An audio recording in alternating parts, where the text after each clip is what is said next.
Acharam que minhas pernas cansadas não aguentariam ser enxotada de casa. Sou Lourdes, 74 anos, e moro no Padre Eustáquio, em BH, desde que tudo era mato. Trancaram a porta na minha cara, mas esqueceram quem dita as regras do jogo. O sol das 11 horas da manhã de um domingo em Minas Gerais tem um peso diferente. Ele bate nas costas da gente como uma mão pesada, avisando que o meio-dia vai ser de suar a camisa. Eu vinha subindo a rua de paralelepípedos devagar, puxando meu carrinho de feira xadrez, aquele mesmo que me acompanha faz uns 15 anos. As rodinhas rangiam a cada buraco, mas eu não me importava. Meu pensamento estava lá na panela de pedra que eu ia colocar no fogo. Tinha passado no açougue e comprado um frango inteiro, bonito, e na barraca do Tião peguei um quiabo verdinho, sem uma ponta escura. Era o prato preferido do Beto, meu genro. E a Camila, minha filha única, adorava quando eu fazia um angu cremoso para acompanhar.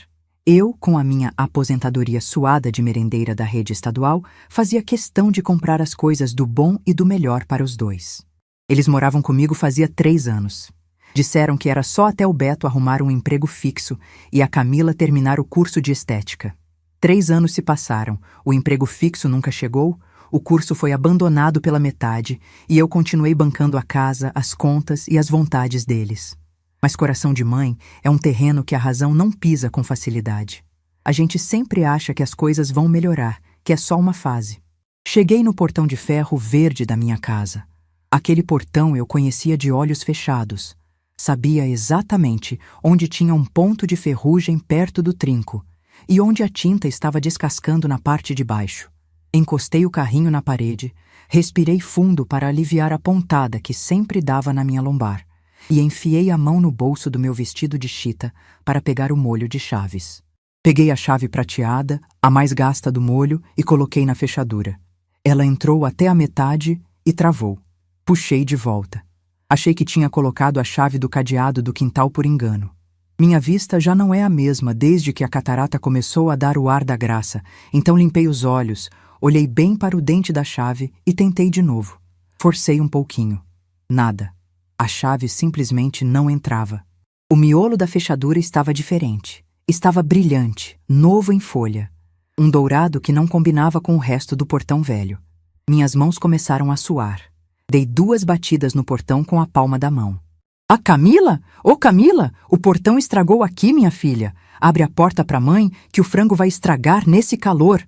Gritei, achando que ela estivesse na sala assistindo televisão, como era de costume aos domingos de manhã. Nenhuma resposta. O silêncio da rua só era quebrado pelo latido do vira-lata do vizinho da frente. Bati de novo, dessa vez com mais força, sentindo o ferro quente queimar a lateral da minha mão.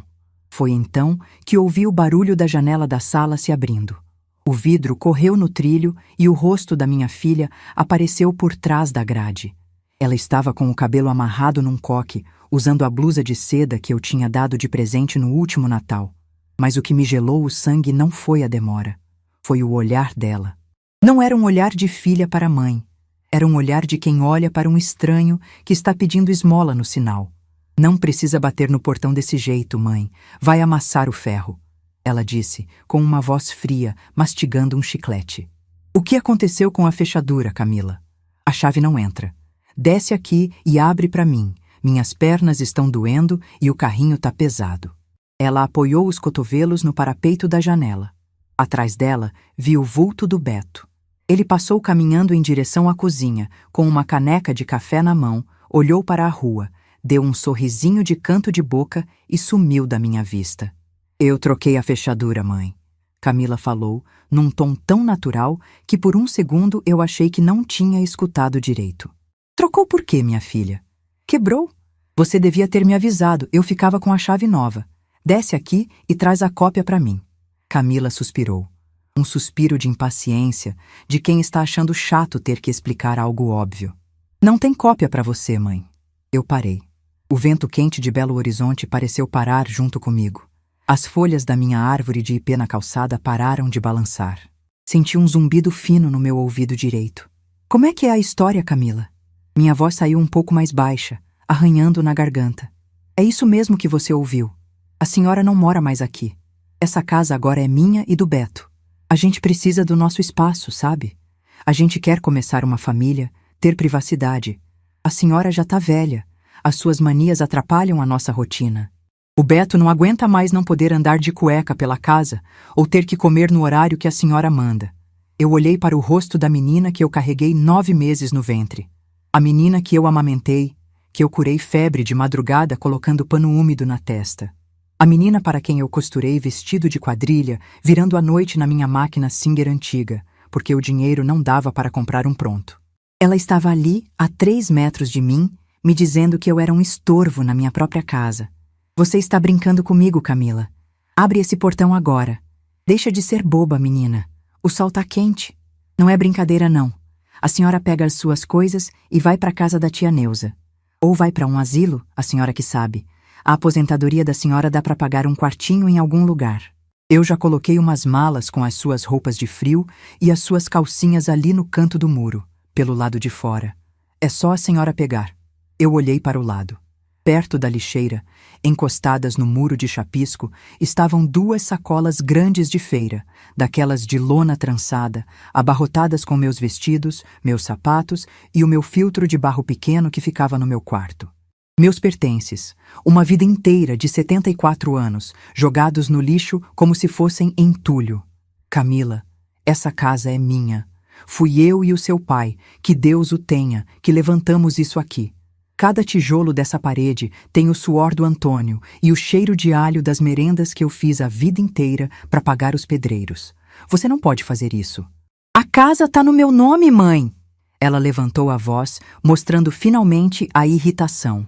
O pai passou a parte dele para mim antes de morrer. E a senhora assinou aquele papel abrindo mão do usufruto no ano passado, quando a gente foi no cartório. Lembra? A senhora achou que estava assinando a autorização para eu reformar o telhado, mas era a doação definitiva. A casa é minha, pela lei. Pode chamar quem a senhora quiser. Se a senhora não sair da minha porta agora, quem vai chamar a polícia sou eu, por perturbação do sossego. A janela bateu com força. O trinco interno foi passado. As cortinas se fecharam, cortando a minha visão do interior da sala onde ficava o meu sofá.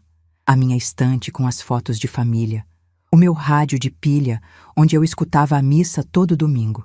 Eu fiquei ali, na calçada de pedra. Meu chinelo de dedo gasto parecia derreter no asfalto quente. Minhas pernas, que já sofriam com as varizes, começaram a tremer. Uma fraqueza subiu pelos meus joelhos, passou pelo meu estômago e se alojou no meu peito. Era como se alguém tivesse enfiado a mão por dentro das minhas costelas e esmagado o meu coração com força. A rua começou a se movimentar, não com passos, mas com olhares. A vizinha do lado direito, Dona Zilda, estava no portão dela varrendo o mesmo pedaço de calçada há 10 minutos, só para poder ouvir a conversa. O seu Raimundo, da padaria da esquina, estava parado no meio-fio, olhando na minha direção. A humilhação tem um gosto amargo. Parece um fel que sobe pela garganta e queima a boca da gente. Eu estava sendo exposta ao ridículo. A velha boba, enganada pela própria filha e pelo genro vagabundo. A velha que ficou na rua com um carrinho cheio de frango e quiabo. Sentei na mureta do padrão de luz. O cimento estava quente, mas eu precisava sustentar o meu corpo de alguma forma. Olhei para as minhas mãos. Elas estavam cheias de manchas da idade, as veias saltadas, os dedos um pouco tortos de tanto picar cebola e lavar panela de alumínio industrial. Eram mãos de trabalho, mãos honestas. Lembrei do dia que eu e Antônio compramos esse lote. Era um barranco cheio de mato e entulho. Nós capinamos tudo sozinhos num final de semana. Antônio fez calos nas mãos que chegaram a sangrar. Quando a gente bateu a primeira laje, fizemos um churrasco para os amigos com carne de segunda e cerveja barata, mas a alegria era de quem tinha ganhado na loteria.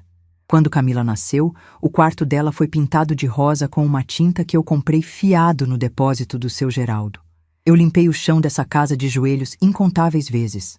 Eu plantei a muda de Comigo Ninguém Pode, que agora estava enorme no vaso da varanda, enfeite que minha filha agora dizia ser dela. Eles achavam que eu estava gagá, que a minha vista fraca e a minha coluna torta eram sinais de que a minha cabeça também tinha enfraquecido. Acharam que porque eu andava devagar e falava baixo, eu tinha virado uma idiota. O Beto, aquele encostado que não sabia nem trocar a resistência de um chuveiro, devia ter arquitetado tudo. E a Camila, cega pela ganância e pela preguiça de cuidar de uma mãe idosa, embarcou na maldade. Eu respirei fundo. O ar quente encheu meus pulmões. Levei a mão ao bolso do vestido e meus dedos tocaram no meu terço de madeira. Fiquei alisando as continhas rústicas. Eu não ia chorar. As lágrimas até tentaram subir, arderam nos meus olhos, mas eu engoli todas elas. Quem chora na calçada é criança que perde a mãe no mercado. Mulher feita, que criou filha sozinha depois de viúva, não chora para dar espetáculo para a vizinhança. O que é do homem, o bicho não come. Esse é o ditado que minha avó falava lá no interior. E a minha casa, a minha dignidade, bicho nenhum ia comer. Muito menos 2 cobras criadas debaixo do meu teto. Eles achavam que tinham sido muito espertos com o papel do cartório. Camila achou que porque me fez assinar um documento sem eu ler direito, estava protegida pela lei. Ela achou que eu era uma analfabeta ignorante. Mas eu trabalhei 30 anos numa escola pública. Eu convivi com diretoras, com advogados do sindicato, com inspetores de ensino. Eu sabia muito bem como as coisas funcionavam. E mais importante que isso, eu tinha um trunfo que eles, na pressa de me jogar na sarjeta, esqueceram de conferir. Eu não era apenas a velha que cozinhava e lavava as cuecas do genro. Eu era a dona de cada milímetro daquela fundação. E se eles queriam brincar de ser donos da casa, eles iam descobrir que a casa tinha dentes. Deixei o carrinho de feira encostado no portão. O cheiro do frango fresco já começava a se misturar com o mormaço da rua. Levantei da mureta do padrão de luz. Minhas pernas já não tremiam mais. A fraqueza tinha ido embora, substituída por uma raiva fria, dura como a pedra de amolar faca que eu guardava na gaveta da cozinha. Enfiei a mão no fundo da minha bolsa preta, daquelas de alça comprida que a gente usa atravessada no corpo por causa dos assaltos. Tateei por baixo da caderneta de anotações e dos meus remédios de pressão. Meus dedos encontraram o aparelho gelado. Puxei para fora o meu celular. Não era desses aparelhos modernos que a pessoa passa o dedo na tela de vidro. Era um aparelho antigo, de botão, que a bateria durava quase 1 semana. A Camila vivia rindo do meu telefone, dizendo que era coisa de gente atrasada. Mas ele fazia o que tinha que fazer: ligações. Olhei para a janela fechada da minha casa. Imaginei os dois lá dentro, rindo, comemorando a vitória fácil, já fazendo planos de onde iam colocar a televisão nova ou como iam gastar o dinheiro que não iam mais precisar dividir nas compras do mês. Eles tinham trancado a porta da frente, mas deixaram a janela do passado escancarada. Desbloqueei o teclado apertando a estrelinha. O visor acendeu com aquela luz verde fraquinha. Fui direto nos números. Meus dedos ásperos apertaram as teclas com firmeza, sentindo o clique mecânico de cada uma delas. 1, 9, 0. Coloquei o aparelho no ouvido e escutei o som de chamada, enquanto o sol do meio-dia marcava a minha sombra no asfalto da rua que me viu envelhecer. A voz do outro lado da linha atendeu no segundo toque. Uma voz metálica, profissional, de um homem que parecia acostumado a ouvir o desespero alheio o dia inteiro. Polícia Militar de Minas Gerais, qual a sua emergência? Eu não estava desesperada. O desespero é para quem não tem para onde correr. E eu, mesmo com as pernas cheias de varizes e o peso dos meus 74 anos nas costas, sempre soube muito bem o meu caminho. Bom dia, meu filho. Meu nome é Lourdes. Eu moro na rua Coronel José Benjamim, número 142.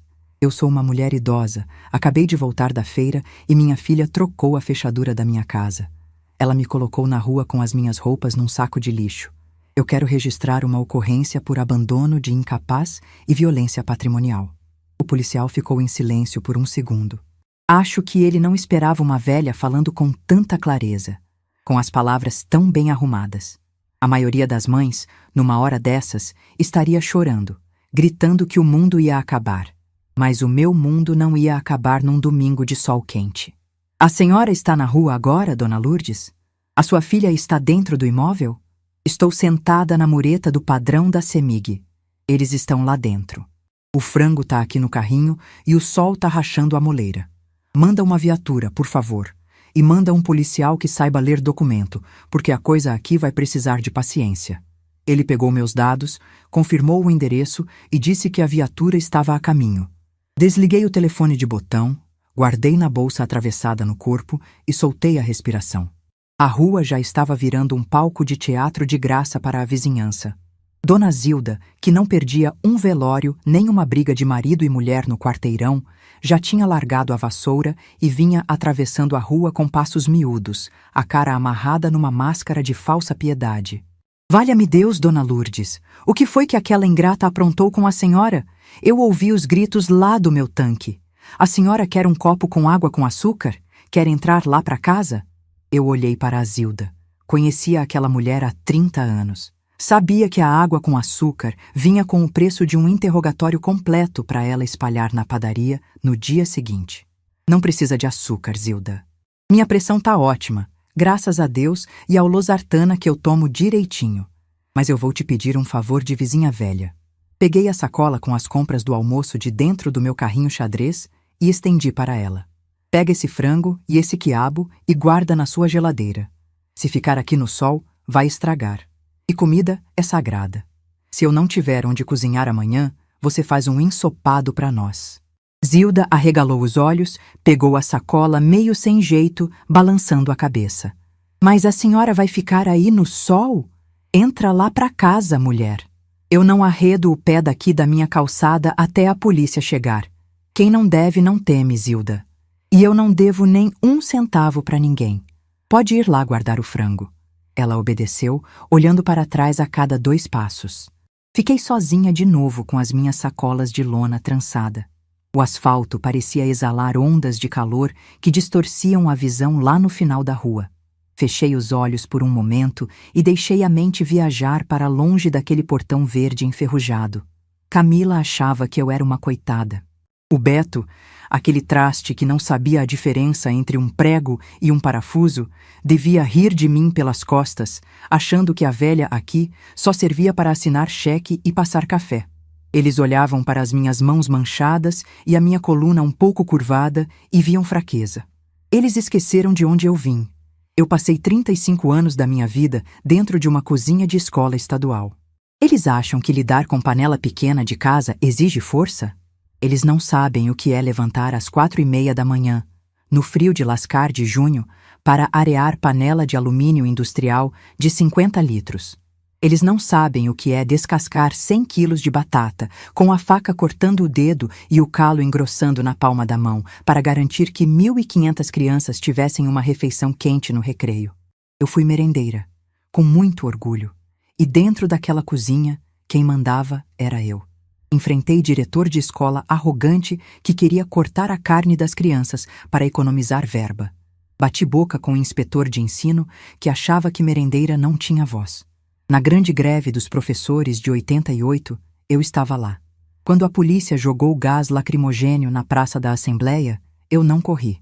Eu peguei a minha blusa de uniforme, molhei com vinagre, coloquei no rosto e continuei marchando. Eu não sou uma florzinha de estufa que murcha na primeira ventania. Eu sou erva daninha, daquelas que a gente arranca e ela nasce de novo quebrando o cimento da calçada. Meu falecido marido, o Antônio, sabia disso. Ele era pedreiro, um homem bruto no falar, mas com um coração do tamanho do mundo. Quando a gente comprou esse lote, o antigo dono tentou passar a perna na gente, dizendo que o terreno ia até a metade do que estava no papel.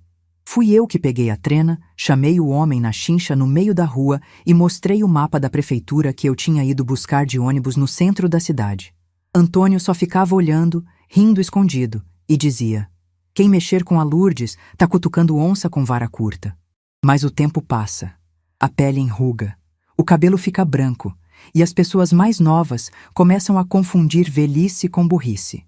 O som da sirene cortou os meus pensamentos. Não era aquela sirene alta e desesperada de perseguição, era só o aviso curto, o barulho rápido do giroflex da viatura que dobrou a esquina e parou bem na frente do meu portão. O carro branco e vermelho da polícia militar estacionou rente ao meio-fio. 2 policiais desceram. Um mais velho, de bigode grosso, e um mais novo, que parecia ter a idade do meu genro, mas com uma postura que o Beto nunca teria nem se nascesse de novo. Dona Lourdes? O mais novo perguntou, ajeitando o cinto de guarnição. Sou eu mesma, meu filho. Levantei da mureta devagar, apoiando a mão nos joelhos para não demonstrar a dor na lombar. A senhora que ligou para o 190? O que está acontecendo aqui? Apontei para a janela fechada e para as sacolas de lona no chão.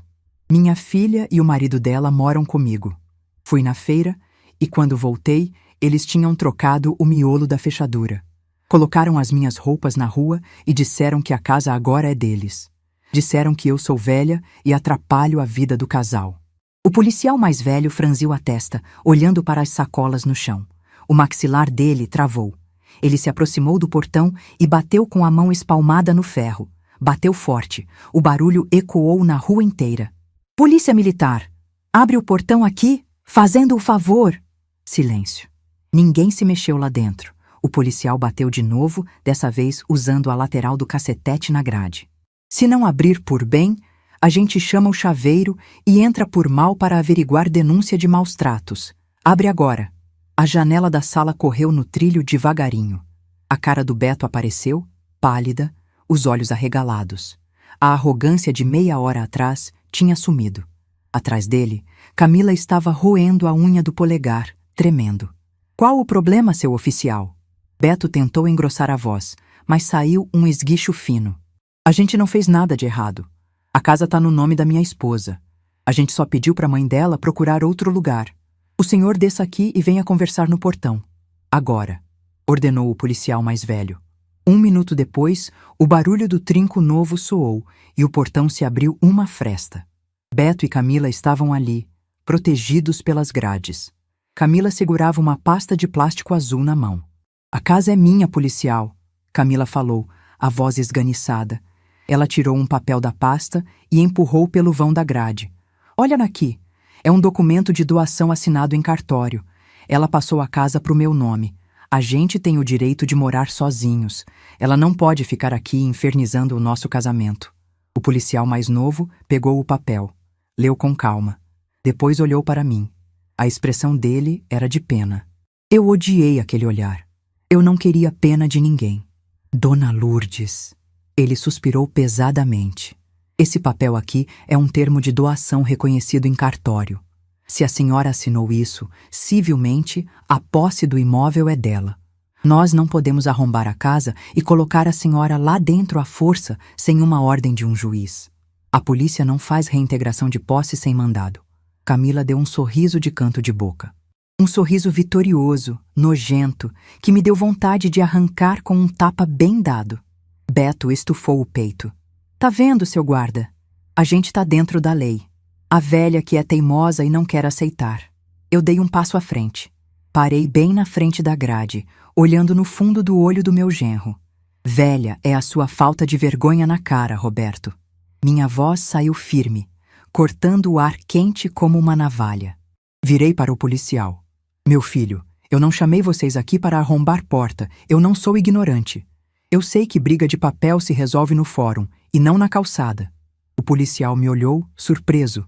Eu chamei a viatura para fazer o boletim de ocorrência. Eu quero que vocês registrem, com todas as letras, que a minha filha, Camila de Souza, me abandonou na rua, trancou a porta, negou abrigo e me deixou exposta. Quero que conste o artigo 99 do Estatuto do Idoso. Expor a perigo a integridade e a saúde física e psíquica do idoso. E quero o artigo 104 também. Reter bens e documentos. Meus móveis e meus documentos pessoais estão lá dentro, e eles não me deixaram pegar. O policial mais velho deu um sorriso imperceptível por baixo do bigode. Ele pegou a prancheta de dentro da viatura. O sorriso da Camila desapareceu na mesma hora. A senhora tem certeza de que quer representar criminalmente contra a sua filha, Dona Lourdes? Isso vai parar na delegacia do idoso. O delegado vai intimar os dois. Pode dar até prisão. Certeza absoluta. Escreve aí. E anota o nome dessas 2 testemunhas. Apontei para a Dona Zilda no portão vizinho e para o seu Raimundo da padaria, que assistiam a tudo de boca aberta. O policial anotou tudo, fez as perguntas, preencheu os campos, pegou minha assinatura. Beto começou a suar frio. Ele sabia que bater no peito dentro de casa era fácil, mas sentar na frente de um delegado era outra história. Dona Lourdes, para onde a senhora vai agora? Quer que a gente leve a senhora para algum lugar? Perguntou o policial mais novo, me entregando a via amarela do boletim. Eu vou para a casa da minha irmã, a Neuza. Fica a 10 quarteirões daqui. Vou pedir um táxi. De jeito nenhum.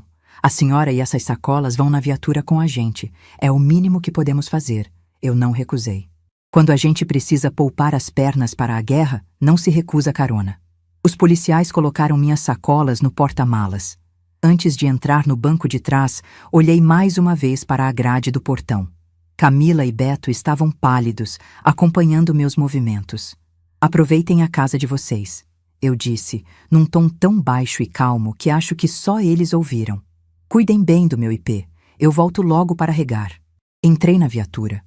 O carro arrancou suavemente, deixando para trás a minha casa de 35 anos e as 2 cobras que eu criei no ninho. A viagem até a casa da Neuza durou 5 minutos. Quando parei na porta e o policial descarregou minhas sacolas, minha irmã quase caiu dura no chão do alpendre. Neuza era 2 anos mais nova que eu, viúva também, e chorona por natureza. Quando viu a viatura e as minhas coisas, começou a choramingar antes mesmo de perguntar o que tinha acontecido. Agradeci aos policiais, que foram embora desejando sorte. Arrastei as sacolas para dentro da sala da Neuza, que cheirava a cera de chão e a incenso de lavanda. Minha Nossa Senhora de Fátima, Lourdes, o que foi isso? Bandido invadiu a casa? Te machucaram? Ela passava as mãos no meu rosto, me virando de um lado para o outro. Não foi bandido de fora, Neuza. Foi bandido de dentro. Camila e o inútil do marido dela me botaram para fora. Disseram que a casa é deles. Neuza levou as mãos à boca. As lágrimas escorreram soltas pelo rosto gordinho dela. Eu não acredito. A própria filha. E agora, minha irmã? Você perdeu tudo. Eles tomaram a casa que o Antônio suou sangue para fazer. O que você vai fazer, meu Deus? Eu sentei na poltrona de veludo verde da sala dela. Senti o estofado macio acolher as minhas costas cansadas. Respirei fundo. O cheiro familiar da casa da minha irmã me trouxe uma calma profunda. Para de chorar, Neuza. Choro não paga advogado e não assusta vagabundo. Vai lá na cozinha e passa um café para nós. Coado no pano, bem forte. Eu preciso da minha cabeça funcionando. Enquanto ela ia para a cozinha, enxugando o rosto no avental, eu puxei a minha bolsa preta de couro sintético para o colo. A Camila achou que tinha me deixado na rua sem nada. Ela achou que as minhas roupas velhas e o meu filtro de barro eram as únicas coisas de valor que eu tinha. Ela e o Beto confiaram naquele papel de cartório que me fizeram assinar há 1 ano, no meio daquela confusão da cirurgia de catarata, dizendo que era uma autorização para puxar um puxadinho na laje. Eles achavam que eu era uma velha caquética. Mas eles esqueceram de um pequeno detalhe. Eu trabalhei 30 anos no Estado. Fui sindicalista. Eu cansei de sentar em roda de reunião com os advogados do Sindicato dos Trabalhadores em Educação. Eu ouvia as conversas, eu prestava atenção nas leis. A gente que é pobre, se não entender um pouco de lei, é engolido vivo pelos engravatados. Abri o zíper principal da bolsa. Depois, tateei o forro escuro lá no fundo. Havia um zíper escondido ali, um bolso secreto que eu mesma costurei à mão, muitos anos atrás, justamente para guardar o que ninguém podia ver. Abri o zíper pequeno. Meus dedos ásperos tocaram a textura lisa de uma pasta de plástico dobrada ao meio. Puxei a pasta para fora. Dentro dela havia um envelope pardo, antigo, com as bordas um pouco amassadas. E junto com o envelope, um cartão de visitas de papel grosso, com letras douradas em alto relevo. Eu não guardava meus documentos originais na gaveta da cômoda, como a Camila pensava. A escritura que ela roubou da minha gaveta, aquela que ela levou no cartório para fazer a tal doação, era apenas uma cópia velha. A verdadeira história daquela casa estava nas minhas mãos. Quando Antônio morreu, há 15 anos, o advogado do sindicato me deu um conselho. Dona Lourdes, ele disse, a senhora tem uma filha só. O mundo dá muitas voltas e marido de filha costuma ser um bicho complicado. Vamos proteger o seu teto. Na época, fomos ao cartório de registro de imóveis. Pagamos as taxas e fizemos um documento que Camila nem sonhava que existia. Uma averbação na matrícula original do lote. Uma cláusula de inalienabilidade impenhorabilidade e, o mais importante, um usufruto vitalício, com bloqueio total. Para a lei brasileira, aquela doação que a Camila me fez assinar no cartório de notas não valia nem o papel em que estava impressa, porque o imóvel estava blindado na matrícula oficial. Ela não poderia registrar a casa no nome dela no registro de imóveis sem a minha presença física, na frente do tabelião principal, com laudo médico provando minha sanidade mental, e a assinatura de reversão do usufruto. O que ela tinha na mão era um papel sem validade jurídica final, uma tentativa de fraude que agora, com o boletim de ocorrência de abandono nas minhas mãos, virava uma confissão de crime. Mas eu não ia apenas anular o papel dela. Eu não ia apenas voltar para casa. Isso seria muito fácil. Eles me humilharam na rua. Eles cuspiram no meu prato. Eles iam aprender que com a mãe deles não se brinca. Olhei para o cartão de visitas dourado. Dr. Marcos Túlio de Alencar, advogado patrimonial e de família. O Dr. Marcos Túlio, o advogado de paletó caro e escritório no bairro de Lourdes, não cobraria 1 centavo de mim. Porque antes de ser doutor, ele era o Marquinhos. O menino magricela da escola estadual, que nos anos 90 não tinha o que comer em casa e tentou roubar 2 pães de sal da minha cozinha. Eu peguei ele no flagra. Em vez de levar para a diretoria, eu o fiz sentar num caixote e dei um prato de feijão com arroz e carne moída. Durante 3 anos, todo santo dia, eu guardava uma marmita escondida para o Marquinhos levar para a mãe doente. No dia da formatura dele na Faculdade de Direito da UFMG, ele me mandou um convite e me chamou de madrinha. A Camila achou que estava lidando com uma velha sozinha e indefesa, que não tinha a quem recorrer. Ela não sabia que eu tinha... O cheiro do café coado no pano invadiu a sala da Neuza, trazendo aquele conforto que só as coisas antigas conseguem dar. Minha irmã apareceu na porta da cozinha, segurando uma bandeja de alumínio com 2 xícaras fumegantes e um prato de biscoitos de polvilho. Os olhos dela ainda estavam vermelhos e inchados. Neuza sempre foi assim, uma manteiga derretida, do tipo que sofre por antecedência e chora a dor dos outros. Mas eu não tinha mais lágrimas para gastar. O sol quente daquela manhã de domingo já tinha secado qualquer fraqueza que pudesse existir em mim. Peguei a xícara, senti o calor da porcelana nas minhas mãos calejadas e dei um gole. O café estava forte, amargo, do jeito que a vida estava exigindo que eu fosse a partir daquele momento. Deixei a xícara na mesinha de centro, peguei o telefone fixo da Neuza, aquele aparelho creme que ficava em cima de uma toalhinha de crochê, e disquei o número que estava no cartão dourado do Dr. Marcos Túlio. Era domingo à tarde. Uma pessoa comum não atenderia o telefone de trabalho, muito menos um advogado rico com escritório no bairro de Lourdes. Mas eu sabia que o número no cartão não era do escritório, era o celular pessoal dele. Chamou 3 vezes. Na quarta, uma voz masculina, grave e educada, atendeu. Marcos Túlio falando. Boa tarde, meu filho. Aqui é a Lourdes, a merendeira da Escola Estadual Bueno Brandão. Não sei se você ainda lembra de mim. Fez-se um silêncio do outro lado da linha. Um silêncio tão profundo que achei que a ligação tinha caído. Então, ouvi o som de uma respiração ofegante e a voz que respondeu não era mais a do advogado importante. Era a voz do menino magricela que eu alimentei escondido há 20 anos. Dona Lourdes? Meu Deus do céu! Dona Lourdes! Como eu poderia esquecer da senhora, a mulher que salvou a minha vida e a da minha mãe? A senhora está bem? Aconteceu alguma coisa? Pela sua voz, a senhora não ligou para jogar conversa fora. Você aprendeu a ler as pessoas direitinho, Marquinhos. Eu preciso da sua ajuda. O assunto é feio.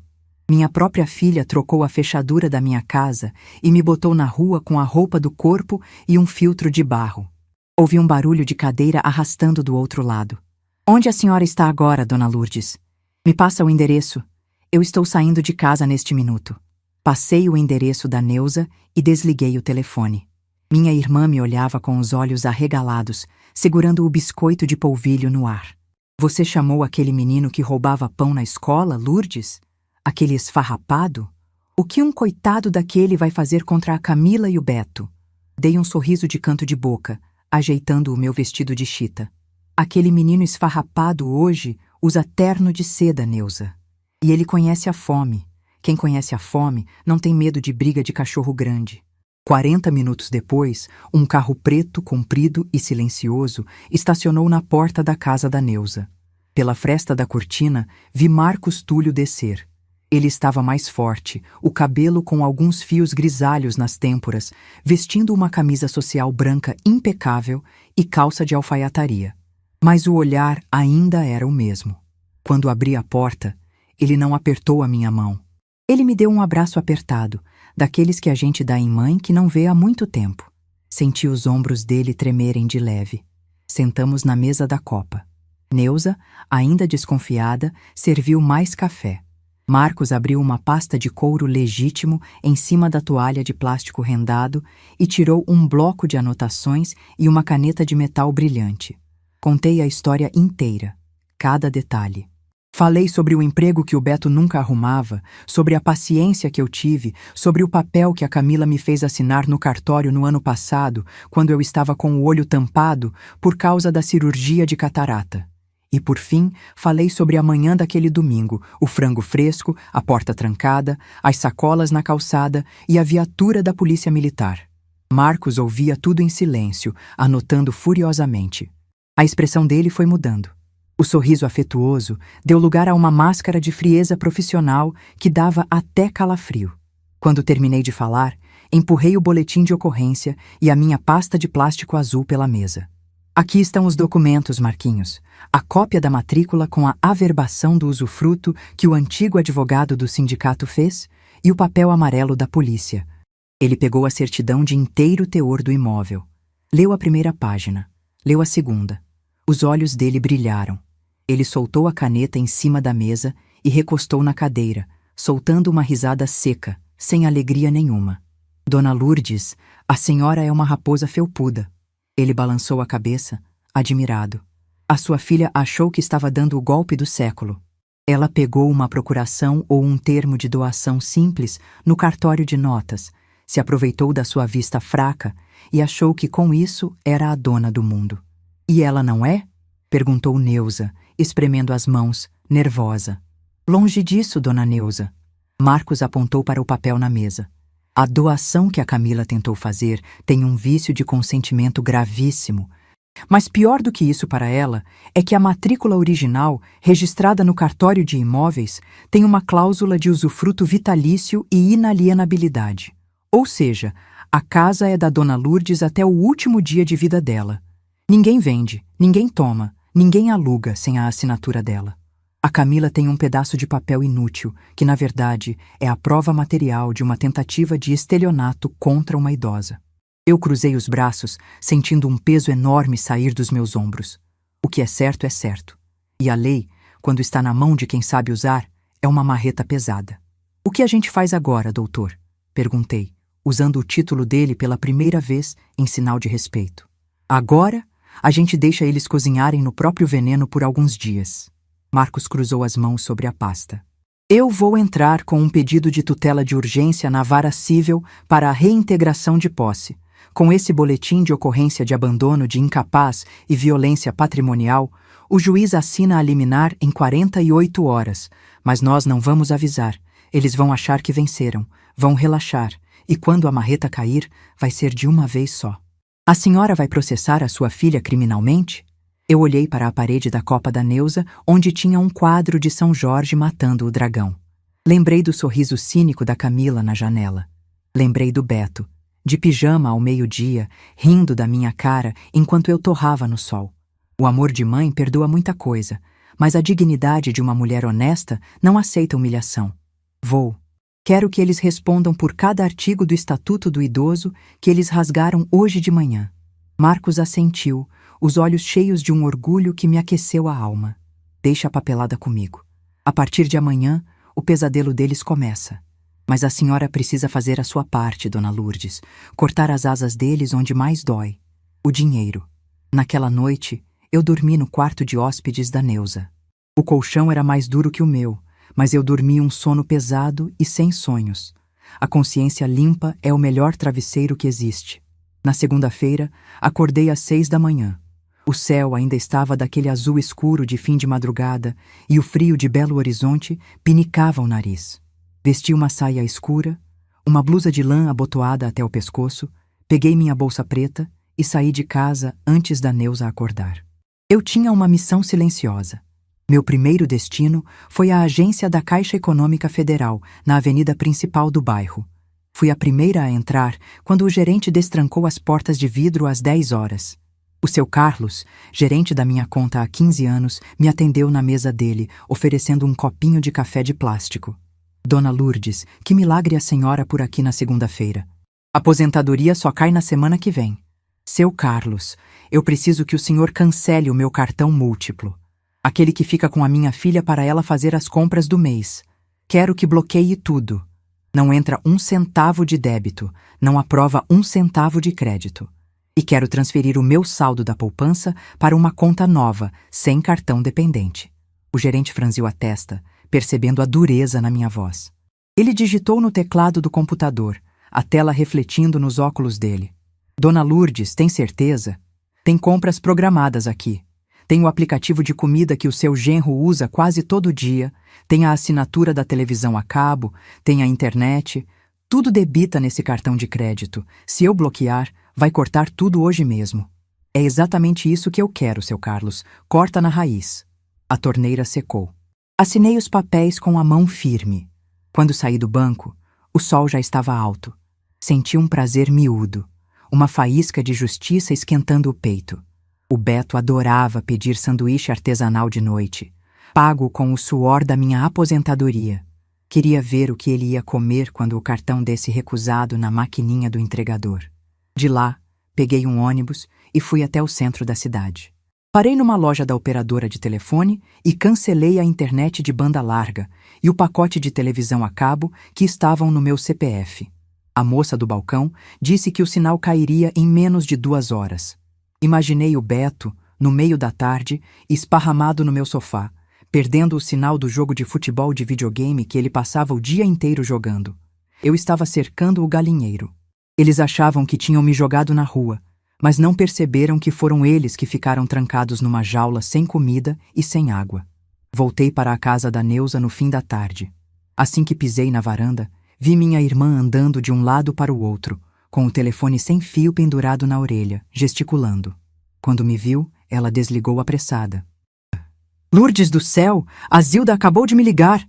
Neuza estava com os olhos arregalados, respirando curto. O que a fofoqueira da rua disse, Neuza? Fala devagar para não ter um treco. Ela disse que encostou uma caçamba de entulho lá na porta da sua casa. A Camila e o Beto estão jogando as suas coisas fora, Lourdes. Jogaram o seu sofá velho na caçamba. Jogaram a sua máquina de costura Singer.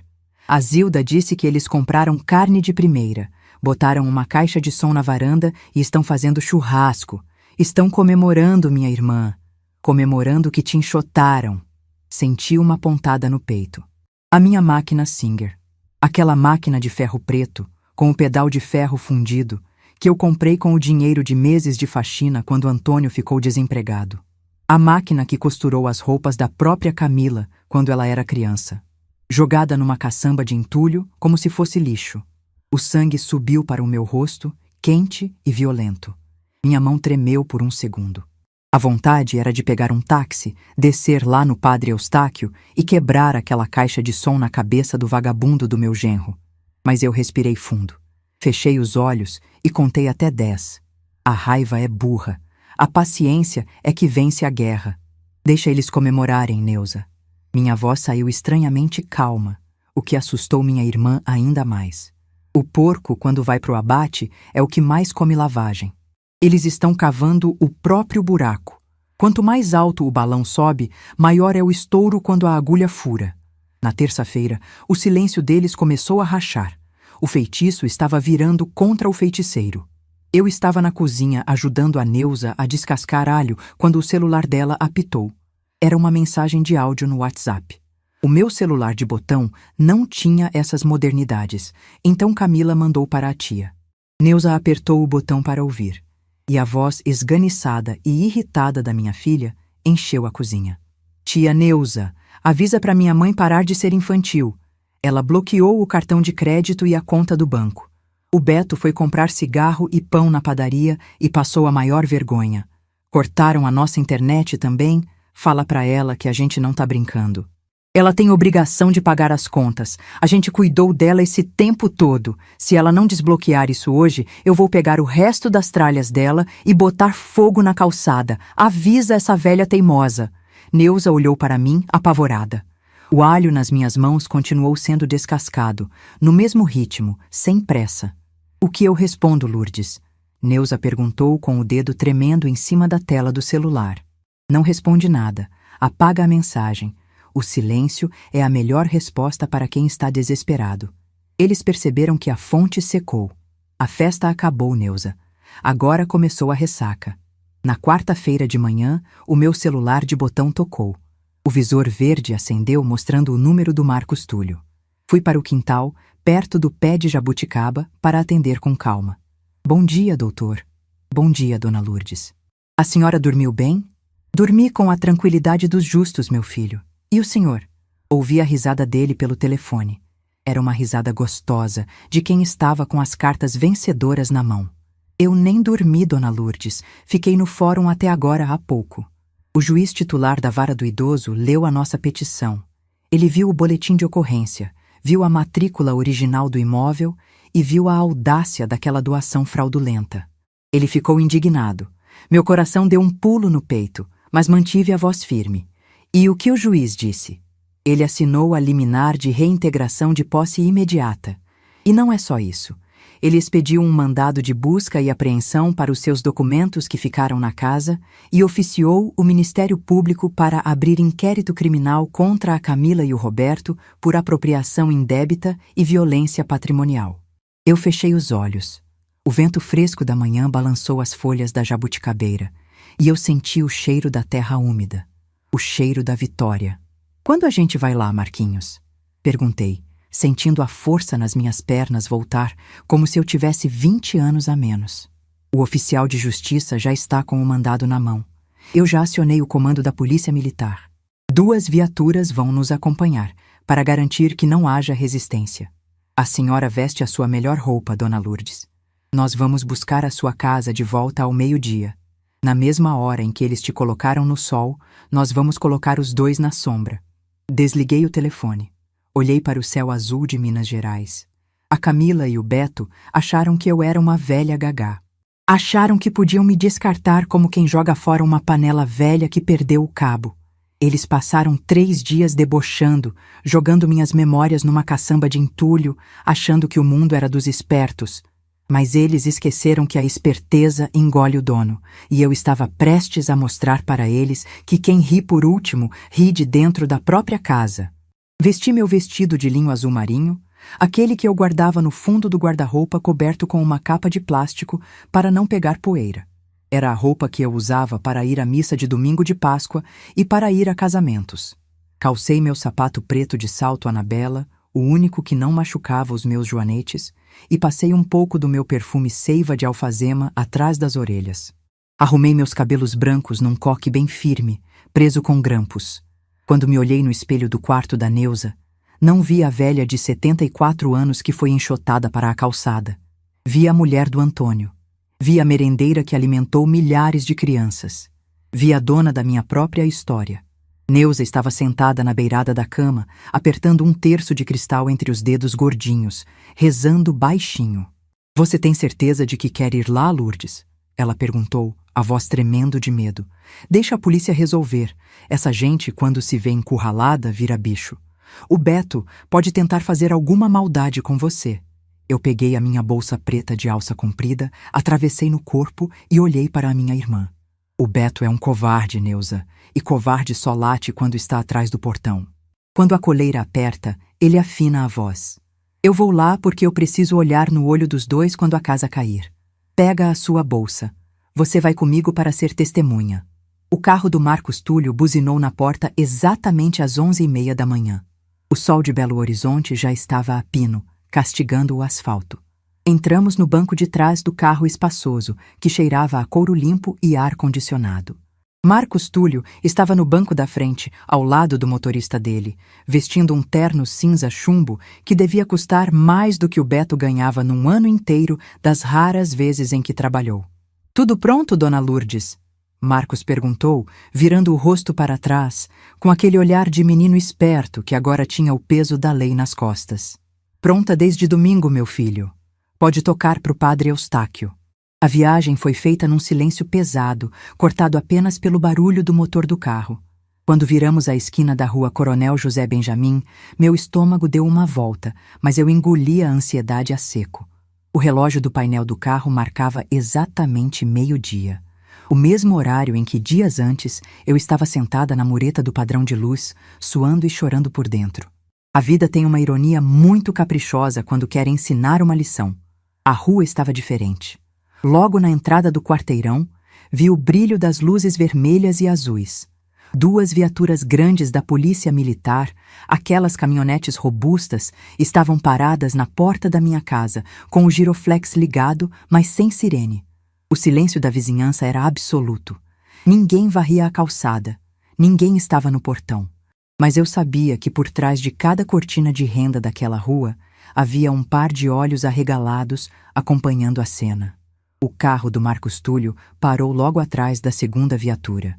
Um homem alto, de óculos de grau e camisa social de manga curta, segurando uma pasta de couro e um envelope pardo com o brasão do Tribunal de Justiça, estava em pé na calçada conversando com os policiais. Era o oficial de justiça. Desci do carro devagar. Meus pés tocaram o chão de paralelepípedos com firmeza. A primeira coisa que eu vi não foi o portão da minha casa. Foi a caçamba amarela de entulho da prefeitura estacionada rente ao meio-fio. Caminhei até a beirada do ferro enferrujado da caçamba e olhei para dentro. Por baixo de pedaços de madeira velha e sacos de lixo com restos do churrasco que eles fizeram com o meu dinheiro, estava a minha máquina de costura Singer. O pedal de ferro fundido estava arranhado e a roda de girar a correia estava amassada, como se tivessem jogado a máquina de qualquer jeito lá de cima. Aquele objeto tinha sustentado a minha família nos meses mais difíceis. Aquela máquina costurou a primeira farda escolar da Camila. Senti a mão quente da Neuza tocar no meu ombro. Ela soluçou ao ver a máquina no lixo. Eu não chorei. A tristeza tinha evaporado. No lugar dela, subiu uma raiva fria, cortante, que transformou a minha espinha numa barra de ferro. Deixa estar, Neuza, eu disse, sem tirar os olhos da caçamba. A máquina a gente manda consertar. O que quebrou de verdade aqui não tem conserto nunca mais. Marcos Túlio se aproximou de mim, acompanhado do oficial de justiça e de 4 policiais militares fardados, com as mãos apoiadas nos cintos de guarnição. Dona Lourdes, este é o senhor Moacir, oficial do fórum. Ele está com o mandado de reintegração de posse, o mandado de busca e apreensão e a notificação das medidas cautelares criminais. Nós vamos entrar. A senhora fica um passo atrás de mim. O oficial assentiu com a cabeça, muito sério, e caminhou até o meu portão verde. Ele não tocou a campainha. Ele levantou a mão e bateu com força no metal, 3 vezes seguidas, fazendo o barulho ecoar na rua inteira. Justiça de Minas Gerais, abram o portão. A voz do oficial era um trovão. Lá dentro, ouvi o barulho de uma cadeira arrastando. Passos pesados vieram em direção à varanda. A porta da sala se abriu e o Beto apareceu. Ele estava sem camisa, usando uma bermuda de tactel suja de carvão, o cabelo desgrenhado e a cara amassada de quem tinha acabado de acordar da bebedeira da noite anterior. Ele caminhou até a grade do portão coçando a barriga, resmungando. Oh, meu chapa, que barulheira é essa? Já falei pra molecada não jogar bola no meu portão. As palavras morreram na boca dele. O Beto parou na frente da grade. Ele piscou os olhos 2 vezes, tentando focar a visão por causa da claridade do sol. Quando ele viu os 4 policiais fardados, o oficial de justiça com o papel na mão, o advogado de terno caro e logo atrás, eu e a Neuza, a cor sumiu do rosto dele. O bronzeado de quem passava o dia inteiro na varanda sem fazer nada, desapareceu, deixando a pele dele num tom de cera velha. O que é isso aqui? Ele gaguejou, segurando a grade com as 2 mãos, tremendo. Senhor Roberto Carlos de Oliveira? Perguntou o oficial de justiça, lendo o nome no papel. Sou eu. Mas não fiz nada não, chefe. Aconteceu alguma coisa na rua? A janela da sala correu no trilho. A mesma janela onde a Camila tinha me humilhado no domingo. Minha filha botou a cara para fora. Ela usava um pijama de seda, segurando o celular na mão. Quem é, Beto? É o pessoal da internet? Vê se eles vieram consertar essa porcaria que caiu ontem. Camila, vem aqui fora. Agora, Beto chamou, a voz esganiçada falhando no final. Camila saiu na varanda, arrastando o chinelo. Quando ela bateu o olho na rua, o celular escorregou da mão dela e caiu no chão de cimento queimado da varanda com um estalo seco. Ela correu até o portão, empurrando o marido para o lado. Os olhos dela cravaram em mim. O cinismo deu lugar a um pânico cru e absoluto. Mãe, o que a senhora está fazendo aqui com a polícia de novo? Eu já falei que eu tenho o papel do cartório, eu não vou abrir, eu vou ligar para o meu advogado. Marcos Túlio deu um passo à frente. Ele não levantou a voz. Ele falou com aquela calma letal de quem já ganhou o jogo antes mesmo de as cartas serem viradas. A senhora pode ligar para quem a senhora quiser, dona Camila. Mas eu sugiro que a senhora abra o portão agora. Por bem, ou o chaveiro que nós trouxemos ali na esquina vai estourar essa fechadura nova, e a senhora e o seu marido vão sair daí algemados por desobediência a uma ordem judicial e resistência. Camila olhou para o papel na mão do oficial. Ordem judicial? Que ordem judicial? A casa é minha. A doação está no meu nome. A doação que a senhora fraudou se aproveitando da condição visual da sua mãe é nula de pleno direito. Marcos Túlio falou, cada palavra cortando como uma navalha. O imóvel situado neste endereço possui uma averbação de usufruto vitalício com cláusula de inalienabilidade na matrícula original do registro de imóveis. O papel que a senhora tem não vale absolutamente nada. Pior do que isso, ele é a prova material de um crime de estelionato contra pessoa idosa. Beto olhou para a Camila, os olhos arregalados de terror. Camila, você falou que o papel estava certo. Você falou que a casa era nossa. Cala a boca, Roberto, ela gritou desesperada. Isso é mentira. Eu sou a única herdeira. O pai passou para mim. O oficial de justiça pigarreou, desdobrando o mandado com o brasão do Estado. Senhora Camila de Souza, trago aqui um mandado de reintegração de posse com força policial expedido pelo juiz titular da vara especializada. O juiz determinou a devolução imediata do imóvel para a usufrutuária legal, a senhora Lourdes.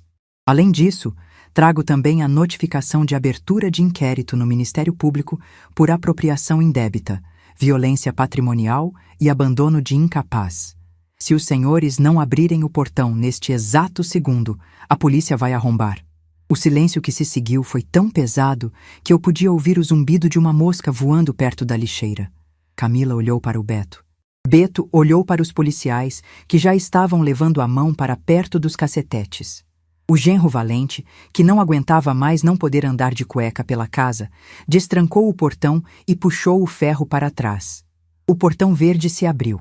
Eu dei um passo à frente, passando pelo oficial de justiça e pelo advogado. Parei na soleira da varanda. O cheiro de cerveja choca, cigarro e gordura de carne queimada empesteava o lugar que eu sempre mantive, brilhando com cera e desinfetante de pinho. Camila recuou, encolhendo os ombros. Ela tentou forçar um choro. Aquelas lágrimas de crocodilo que ela usava quando era criança para conseguir dinheiro para ir ao shopping. Mãe, a senhora não vai fazer isso com a gente, vai? A senhora não vai botar a sua única filha na rua. A gente não tem para onde ir. O Beto tá desempregado. O cartão de crédito amanheceu bloqueado. A gente não tem nem dinheiro para comer hoje. Por favor, mãe. Vamos conversar lá dentro. Fui eu que errei. Me perdoa. Eu olhei para o rosto dela. Procurei o rosto da menina que eu criei com tanto sacrifício, mas não encontrei nada. Só encontrei o reflexo de uma mulher egoísta, apodrecida pela ganância e pela preguiça. Domingo passado, ao meio-dia, o sol bateu nas minhas costas enquanto eu te pedia, chorando, para abrir esse mesmo portão. Minha voz não tremeu. Ela saiu firme, ecoando na varanda suja. Oh! Eu te pedi para não deixar a sua mãe, uma velha de 74 anos, no meio da rua com um carrinho de feira. Sabe o que você me disse, Camila? Que a aposentadoria dava para pagar um quartinho num asilo. Mãe, eu tava de cabeça quente. Não me chame de mãe agora. Mãe você tinha no domingo de manhã, quando eu fui no açougue comprar o frango e o quiabo que vocês gostam de comer de graça. Agora você está falando com a dona legítima desta casa. Beto tentou intervir, levantando as mãos num gesto defensivo. Dona Lourdes, a gente pega as nossas coisas e sai, mas dá pelo menos até amanhã pra gente achar um caminhão de mudança para levar os móveis. A cama nova, a televisão, a geladeira. Eu dei uma risada. Uma risada curta, seca, que assustou até a Neuza, que estava parada no portão. Levar os móveis? Eu apontei o dedo na cara do Roberto. Ele recuou um passo. A geladeira que eu paguei em 10 vezes no carnê das Casas Bahia? A televisão de tela grande que eu comprei com o 13º da minha aposentadoria para você ficar o dia inteiro jogando joguinho? Vocês não vão levar nenhum prego desta casa. Mas as coisas são nossas, Camila gritou, a voz falhando no choro verdadeiro agora. A senhora não pode roubar a gente. Marcos Túlio interveio, ajeitando os óculos no rosto. A senhora tem as notas fiscais no seu nome ou no nome do seu marido, dona Camila? Ela ficou calada. Todas as notas fiscais estavam na minha pasta azul, com o meu CPF. Tudo foi comprado com o meu suor. Foi o que eu pensei. Marcos Túlio continuou, implacável. O mandado de busca e apreensão garante que nada que pertença à dona Lourdes saia deste endereço. Os senhores têm exatamente 30 minutos para colocar roupas, sapatos e itens de higiene pessoal em malas. Apenas objetos de uso estritamente pessoal. Os policiais vão acompanhar os senhores até o quarto para garantir que nada de valor, documentos ou joias sejam subtraídos. O tempo está correndo. O desespero tomou conta dos dois. Camila se jogou no chão da varanda, agarrada nas minhas pernas. Mãe, pelo amor de Deus! A gente não tem dinheiro pro táxi. A gente não tem para onde ir. Deixa a gente ficar pelo menos no quartinho dos fundos. Eu arrumo a casa para a senhora. Eu olhei para baixo. Vi as mãos da minha filha sujando a barra do meu vestido de linho azul marinho. Não senti pena. Senti pena da minha máquina Singer jogada na caçamba. Senti pena das crianças que eu vi passar fome na escola pública. Mais de 2 sanguessugas que tentaram enterrar a própria mãe viva, eu não sentia nada além de justiça. Puxei a minha perna, soltando as mãos dela. Vai a pé. O ponto de ônibus é na esquina. A passagem custa R$ 5,50. E se você não levantar desse chão agora, eu vou mandar a polícia te algemar por desacato, porque a minha paciência acabou. Os 2 policiais mais novos entraram na casa. Beto e Camila levantaram, derrotados, humilhados e completamente destruídos pela própria maldade. Eles entraram arrastando os pés. Durante 30 minutos, o silêncio da casa só era quebrado pelo som das gavetas sendo abertas com violência e pelo choro alto e engasgado da minha filha no quarto. Fiquei esperando na varanda, de pé, com as mãos cruzadas na frente do corpo. Olhei para o portão. A rua inteira estava assistindo. Dona Zilda, que no domingo tinha feito cara de pena de mim, agora estava com a boca aberta, segurando a vassoura, vendo a justiça divina e a dos homens acontecerem ao mesmo tempo no quarteirão dela. O seu Raimundo da padaria estava encostado no poste, com os braços cruzados, balançando a cabeça em sinal de aprovação. 29 minutos depois, Beto e Camila apareceram na porta da sala. A cena era patética. Beto carregava 2 malas velhas de rodinha e uma mochila nas costas. Camila vinha logo atrás, arrastando 2 sacos de lixo pretos de 100 litros, estufados com as roupas de frio dela e os sapatos que eu mesma havia comprado. Era a imagem exata do espelho. Eles estavam saindo com sacos de lixo da mesma forma que me deixaram na calçada. Eles passaram por mim de cabeça baixa, não disseram uma palavra. Não pediram a bênção.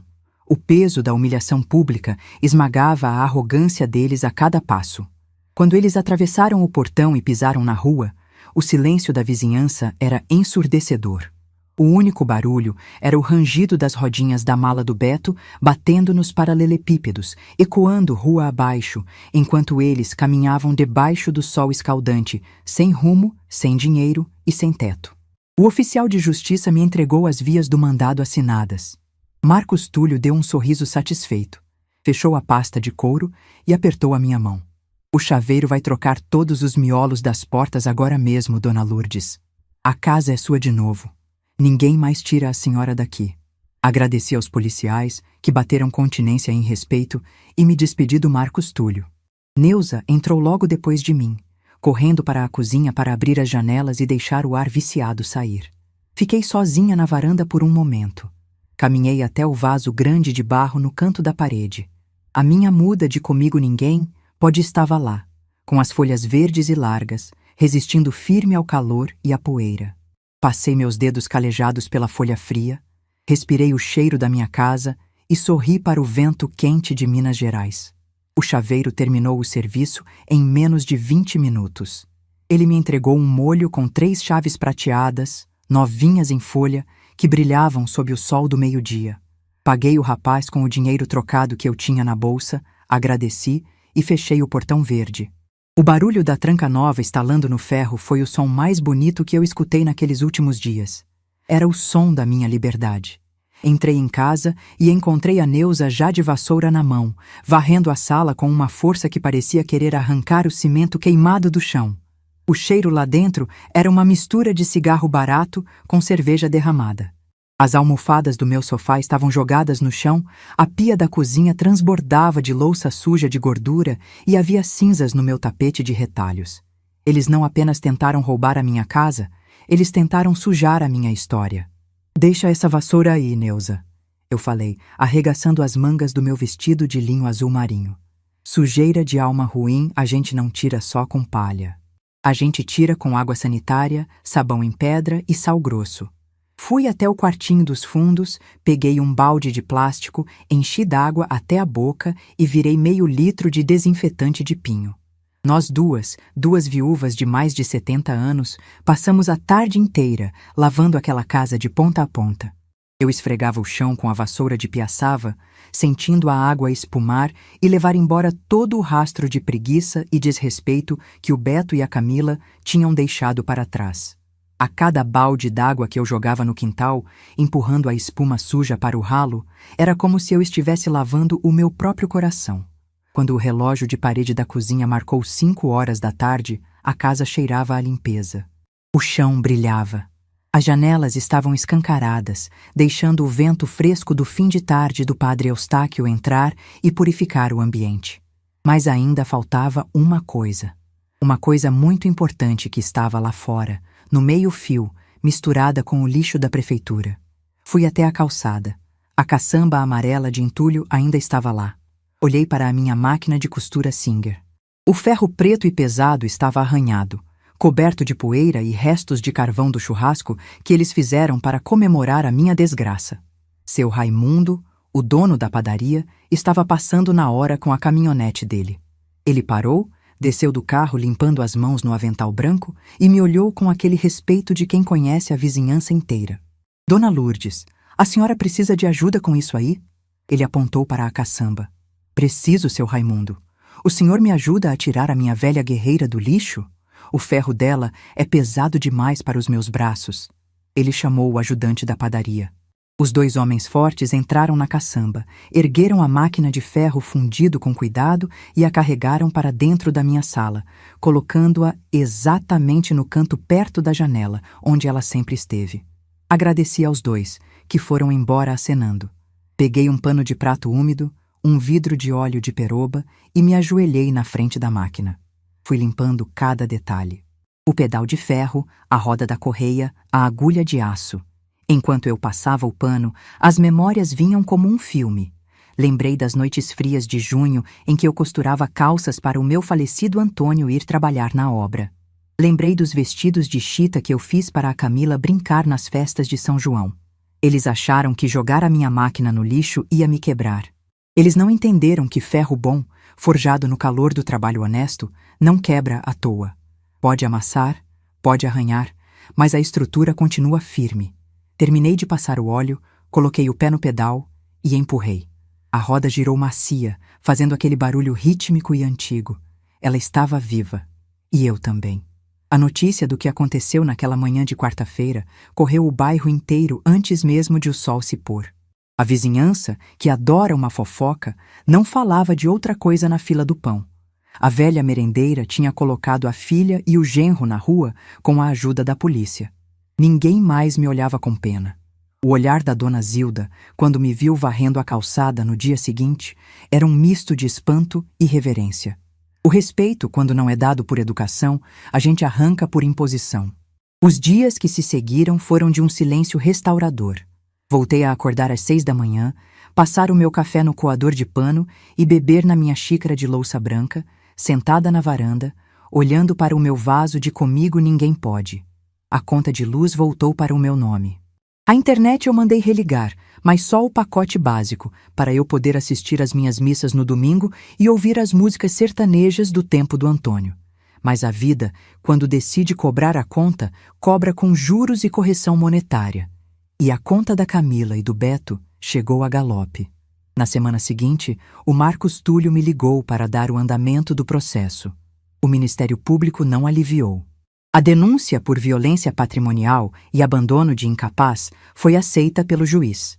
Como eles eram réus primários e o crime não envolvia violência física direta, não foram para a cadeia de imediato, mas a vida mansa acabou. O juiz determinou o bloqueio das poucas contas que o Beto tinha e impôs medidas cautelares severas. Sem o dinheiro da minha aposentadoria, sem o meu cartão de crédito e sem a minha despensa cheia para assaltar de madrugada, a realidade engoliu os dois. Fiquei sabendo pela Neuza, que ouviu de uma prima distante, que eles tiveram que alugar um barracão de 2 cômodos nos fundos de um lote lá no bairro de Ribeirão das Neves, na região metropolitana, onde o asfalto ainda era lenda e o ônibus passava de hora em hora.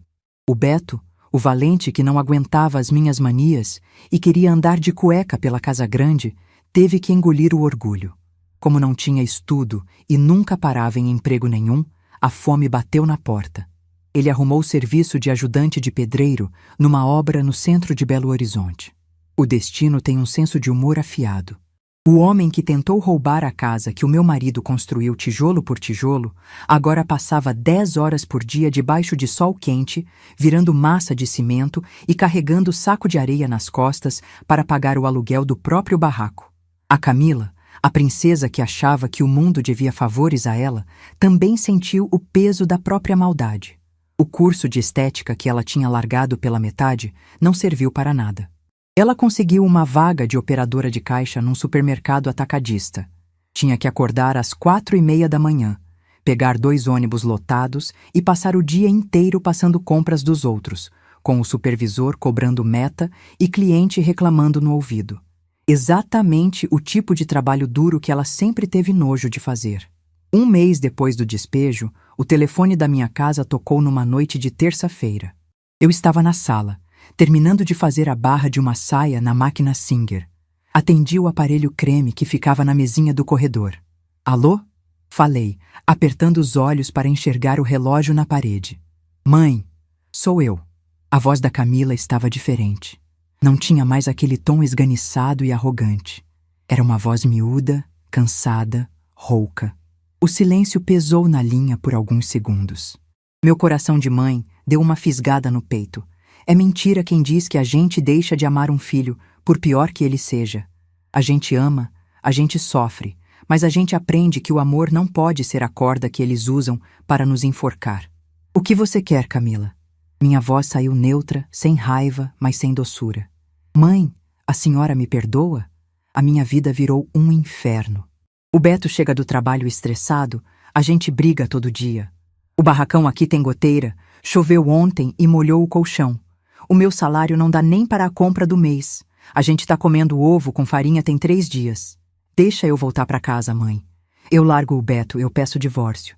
Eu volto a morar com a senhora. Eu cuido da senhora direito dessa vez. Por favor.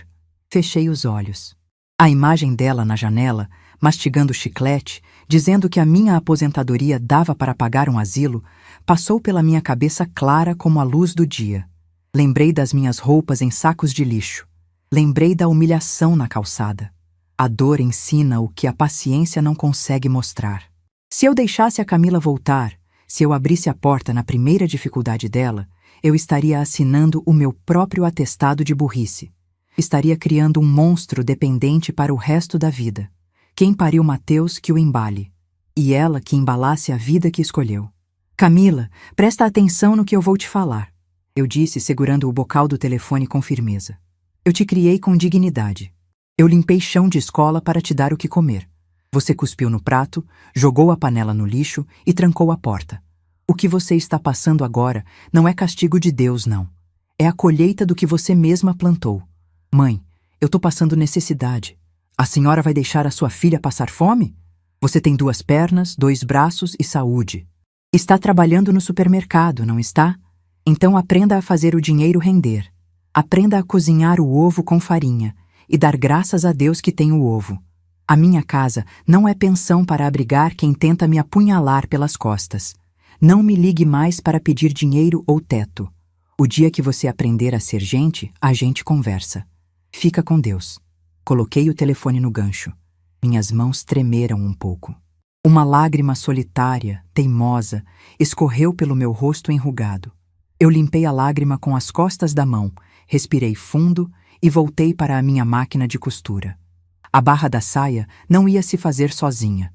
Os meses foram passando e a casa foi ganhando uma nova vida.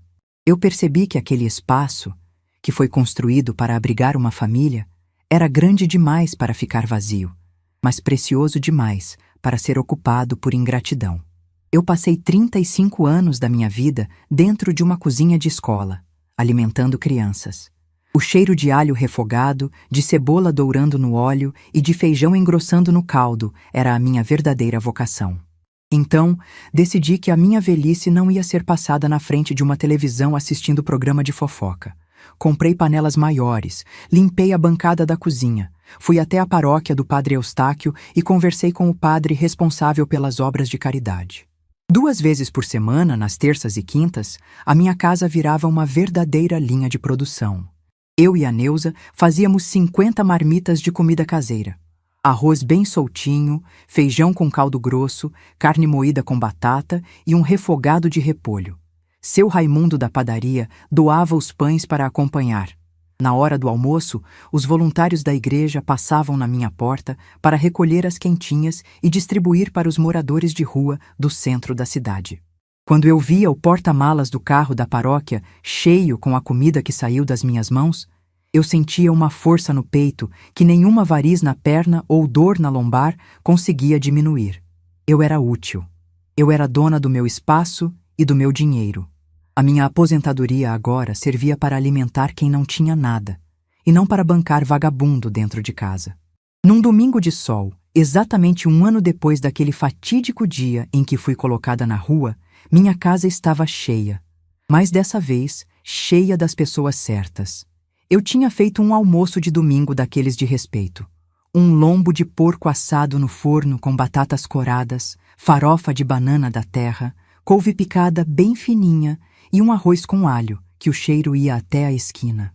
A mesa da copa estava arrumada com a minha melhor toalha de crochê. A Neuza estava lá, rindo de alguma piada com o prato cheio. Dona Zilda, que tinha deixado de ser fofoqueira para virar minha ajudante na cozinha, cortava o lombo com gosto. E sentado na cabeceira da mesa, de camisa polo e calça jeans, sem a gravata de doutor, estava o Marcos Túlio, o meu menino magricela da escola estadual. Ele tinha trazido a esposa e o filho pequeno, um menino de 4 anos que corria pelo meu quintal atrás do cachorro da Zilda. Marcos olhou para mim por cima do copo de guaraná, com aquele sorriso largo, cheio de gratidão. A senhora superou o próprio tempero, dona Lourdes. Esse lombo está derretendo na boca, ele disse, limpando a boca com o guardanapo de pano. Comida feita com paz de espírito tem outro sabor, meu filho, eu respondi, servindo mais farofa no prato dele. E a paz que o senhor me ajudou a recuperar não tem preço no mundo que pague. Marcos balançou a cabeça, meio sem jeito. A senhora se salvou sozinha, dona Lourdes. A senhora teve a inteligência de blindar o seu patrimônio anos atrás e a coragem de não abaixar a cabeça quando a tempestade veio. Eu só fui a ferramenta que a lei exigia. A força, a senhora sempre teve. Olhei para a sala da minha casa. Olhei para a estante, onde a foto do Antônio sorria para mim num porta-retrato de madeira. Olhei para a minha máquina Singer no canto, silenciosa, mas pronta para o trabalho. A velhice no Brasil é um teste de resistência. A sociedade olha para os nossos cabelos brancos, para o nosso andar mais lento e para as nossas mãos manchadas e enxerga prazo de validade vencido. Eles acham que porque a gente não entende de celular de tela lisa ou de aplicativo de banco, a gente perdeu a capacidade de raciocinar. Os próprios filhos, muitas vezes criados com o suor e o sangue da gente, começam a nos tratar como móveis velhos que atrapalham a passagem na sala. Mas eles se esquecem de quem pavimentou a estrada que eles andam hoje. Nós somos a geração que construiu as casas sem máquina de misturar cimento. Nós somos as mulheres que pariam, costuravam, lavavam roupa no tanque de pedra e ainda iam trabalhar fora para garantir o pão. A nossa cabeça pode esquecer onde colocamos a chave do portão de vez em quando, mas a gente nunca esquece quem a gente é. E se alguém tentar testar a paciência de uma mulher que passou a vida inteira domando o fogo do fogão e as rasteiras do mundo, vai descobrir da pior maneira possível que debaixo de uma pele enrugada ainda bate um coração de leoa. Levantei da mesa devagar. Fui até a varanda de cimento queimado, sentindo o sol quente da tarde bater no meu rosto. Peguei o meu regador de plástico verde e despejei um fio de água fresca na terra preta do meu vaso de barro. A minha comigo ninguém pode estava mais alta, com as folhas grossas brilhando contra a luz do dia, firme e enraizada no chão que era dela por direito.